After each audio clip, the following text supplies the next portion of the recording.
1985 July 23న నీలగుందలోని ఒక చిన్న గ్రామంలో వ్యవసాయ కూలీ చేసుకొని బ్రతికే ద్యామప్న చన్నన్వర్ రత్నంబ దంపతులకు జన్మించాడు రవి డి చన్నన్నవర్. ఒక్కగానొక్క కొడుకు. కూలీ పని చేసుకుంటూనే రవిని అల్లారు ముద్దుగా పెంచుకున్నారు ఆ తల్లిదండ్రులు. అలా 6 ఏళ్లు చూడగానే గడిచిపోయాయి. రవి తన ప్రారంభ పాఠశాల విద్యను ధార్వాడలోని నీలగుండ ప్రభుత్వ పాఠశాలలో మొదలుపెట్టాడు. అయితే ఆర్థికంగా నిరుపేద కుటుంబం కావటం వల్ల రవి తన వయసుకు ముందే తన జీవిత వాస్తవికతను రుచిచూసి తన చదువు బాధ్యతను తన భుజాలపైనే వేసుకున్నాడు. చిన్నతనం నుండే స్కూల్ ఫీజులు ఖర్చుల కోసం స్కూలుకు వెళ్తూనే హోటల్లో పనిచేసేవాడు. అంతేకాదు మధ్యలో అప్పుడప్పుడు స్కూలు కూడా బంక్ కొట్టి ఎక్కువ డబ్బులు సంపాదించడానికి పొలాల్లో కూలీ పనికి వెళ్లేవాడు. అవన్నీ చేస్తూనే అందరితో పాటు సమానంగా మెరుగ్గా చదివేవాడు రవి. అయితే అతన్ని గమనించిన టీచర్లు చదువులో రవి సామర్థ్యం తెలుసుకొని ఎలాగైనా చదువుకోవాలని, చదువు ఎట్టి పరిస్థితుల్లో మానేయకూడదని ప్రోత్సహించారు. దాంతో రవి ఇంటి కోసం పనులు చేసుకుంటూనే స్కూలుకి వెళ్లి చదువుకునేవాడు. ఒకవేళ ఆ రోజు ఆ టీచర్లు గాని రవిని ప్రోత్సహించకపోయి ఉంటే స్కూలు కూడా మానేసేవాడు.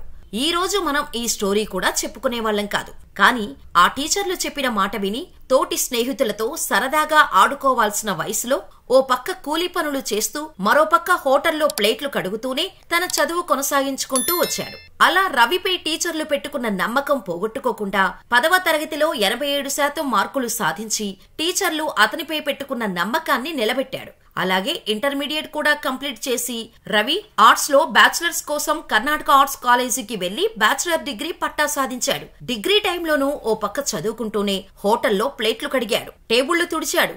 అందులోనే ఇంకొంత సమయం కేటాయించుకొని థియేటర్లలో స్వీపర్ గా కూడా పనిచేశాడు రవి. అప్పుడప్పుడు పెద్ద పెద్ద సినిమాలు రిలీజ్ అయినప్పుడు బ్లాక్ లో టికెట్లు కూడా అమ్మేవాడు. అలా తన చదువు కోసం ఏ పని దొరికితే అది చేశాడు. ఈ పని చేస్తే అవమానమని ఎప్పుడూ అనుకోలేదు. తన చదువు కొనసాగాలంటే ఖచ్చితంగా ఏదో ఒక పని చెయ్యాలి. చదువుతో పాటు కుటుంబాన్ని కూడా తానే చూసుకోవాలి. దానికి ఎలాగైనా డబ్బు కావాలి. కాబట్టి ఏది చేసినా గౌరవంగానే చేశాడు.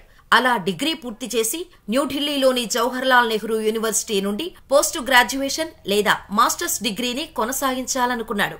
కానీ కొంతమంది స్నేహితులు, సన్నిహితులు సివిల్ సర్వీసెస్ కు వెళ్లమని సలహా ఇచ్చారు. దాంతో రవి యూపీఎస్సీకి ప్రిపేర్ అవ్వాలని అనుకున్నాడు. కానీ ఎలా? యూపీఎస్సీ అంటే ఆషామాషీ కాదు. ఎన్నో పుస్తకాలు కొనాలి, కోచింగ్ తీసుకోవాలి, చదవటానికి ఎంతో టైం కేటాయించాలి. అన్నిటికన్నా ఇంపార్టెంట్ డబ్బు కావాలి. కానీ అవి ఏవి రవి దగ్గర లేవు. అప్పుడే మిస్టర్ సుభాష్ శాస్విహల్లి అనే ఓ వ్యాపారవేత్తను కలుసుకున్నాడు రవి. ఆర్థికంగా కొంచెం సహాయం చేయగలరా అని రవి చేయి చాచి అడిగాడు. అంతే, రవిలోని పట్టుదల, సంకల్పాన్ని గమనించిన సుభాష్ హైదరాబాద్ లో రవి యూపీఎస్సీ కోచింగ్ తీసుకోవటానికి అతనికి సహాయం చేశాడు. కోచింగ్ కు సహాయం మాత్రం చేశాడు. కానీ రవి ఆ కోచింగ్ సమయమంతా ఎలా బ్రతకాలి?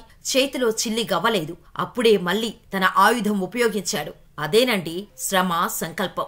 హోటల్లో మరియు బార్లో పార్ట్ టైం జాబ్ చేస్తూ ఖర్చులకు డబ్బులు సంపాదించుకుంటూ మరోవైపు తన కోచింగ్ను కొనసాగించుకుంటూ వచ్చాడు. అనేక మంది అనేక రకాలుగా ఎగతాళి చేసేవారు, అవమానించేవారు. కానీ అవేం పట్టించుకునేవాడు కాదు రవి. తన నమ్మకం తానే, అతనికి అతనే ఇన్స్పిరేషన్, తనకి తానే స్నేహితుడు, తనకి తనే సపోర్ట్ కూడా. అన్నీ తానే కష్టపడి చదివాడు. ఒక్కోసారి తినడానికి తిండి కూడా ఉండేది కాదు రవి జీవితంలో. అలా 2007లో హైదరాబాద్ లో ఐఏఎస్ కోచింగ్ తీసుకున్న రవి 2008లో యూపీఎస్సీలో మొదటి ప్రయత్నంలోనే ఆల్ ఇండియా ర్యాంకు 703 సాధించాడు. కర్ణాటక క్యాడర్ లో ఐపీఎస్ గా అతను ఎంపికయ్యాడు. ఇక శిక్షణ తర్వాత మొదటి పోస్టింగ్ 2011లో బెల్గాం సూపరింటెండెంట్ గా వృత్తిని ప్రారంభించాడు. అక్కడ జరిగిన మత అల్లర్లను పరిష్కరించడంలో చురుకుగా పాల్గొన్నాడు. తర్వాత మహిళా భద్రతా బృందాన్ని సృష్టించాడు. ఇది మహిళలపై వేధింపులు, దుర్వినియోగాలు లేదా ఏదైనా ఇతర నేరాల వంటి ఫిర్యాదులను తీవ్రంగా పరిగణిస్తోంది. తర్వాత విద్యార్థులకు సహాయం అందించడానికి ఉచిత యూపీఎస్సీ పరీక్షలకు శిక్షణ,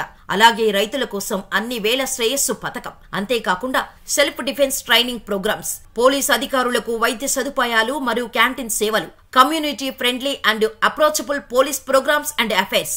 అంతేకాదు 2015లో షిమోగాల్ వైలెన్స్ ని విజయవంతంగా నియంత్రించారు.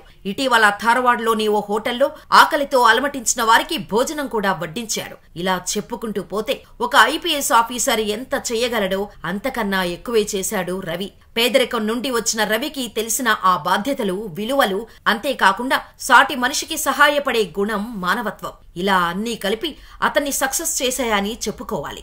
పేదరికంతో పోరాడుతూ ఇంకా ప్రకాశవంతమైన నక్షత్రంలా ప్రకాశించే రవి డి చన్నన్నవర్ ఐపీఎస్ స్టోరీ ప్రతి విద్యార్థి మరియు ప్రతి ఒక్కరికి స్ఫూర్తినిస్తుంది. అందువల్ల ప్రతి ఒక్కరికి తెలియాల్సిన అవసరం ఉంది. కాబట్టి మీరు ఈ వీడియో సాధ్యమైనంత వరకు ప్రతి ఒక్కరికి అన్ని గ్రూపుల్లోనూ షేర్ చేసి రవి స్టోరీతో మీ వంతుగా మరికొంతమందిలో స్ఫూర్తి నింపుతారు అని అనుకుంటున్నా. మరి ఐపీఎస్ రవి డి చన్నన్నవర్ స్టోరీ నచ్చితే మా వీడియోని లైక్ చేసి మీ అభిప్రాయాన్ని మాకు కామెంట్ చేయండి. అలాగే మరిన్ని ఇలాంటి ఇంట్రెస్టింగ్ రియల్ లైఫ్ స్టోరీస్ కోసం, మోటివేషనల్ సక్సెస్ స్టోరీస్ కోసం వెంటనే మా ఛానల్ ని సబ్స్క్రైబ్ చేసుకోండి.